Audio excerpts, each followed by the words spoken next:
നമുക്കിന്നൊരു വെജിറ്റബിൾ പുട്ടുണ്ടാക്കിയാലോ? എനിക്ക് മാത്രം ഉണ്ടാക്കുന്നതാണ്, അവരൊന്നും ഇങ്ങനെ ഉണ്ടാക്കി കഴിക്കില്ല.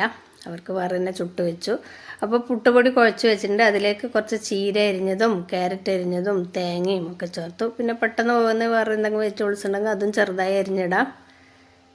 ഇപ്പോൾ പുട്ടുപൊടി ഉപ്പൊക്കെ ഇട്ട് കുഴച്ചല്ലേ, അപ്പോൾ ഒരു നുള്ളു ഉപ്പ് ചീരക്കും ക്യാരറ്റിനും വേണ്ടുന്നത് അതുകൂടെ ചേർത്ത് നല്ലപോലെ ഒന്ന് ഞരടി മിക്സ് ചെയ്ത് വെക്കുന്നുണ്ട്. ഇനി ഇത് കുറ്റിയിലല്ല വെക്കുന്നത്, ഞാൻ ആവിക്ക് വേവിച്ചെടുക്കുക ചെയ്യുന്നത്. ഒരു ഇലയൊക്കെ മുറിച്ച് അതിനകത്തേക്ക് ഇത് ഇട്ട് കൊടുത്തു.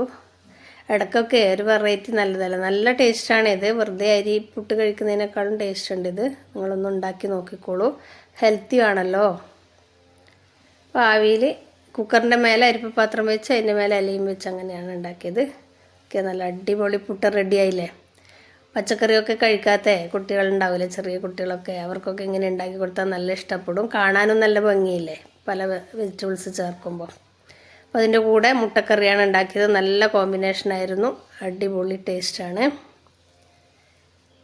അപ്പോൾ ഇഷ്ടപ്പെട്ടാൽ ലൈക്ക് ചെയ്യാനും കമൻറ്റ് ചെയ്യാനും സപ്പോർട്ട് ചെയ്യാനും ഒന്നും മറന്നു പോലെ. Thank you.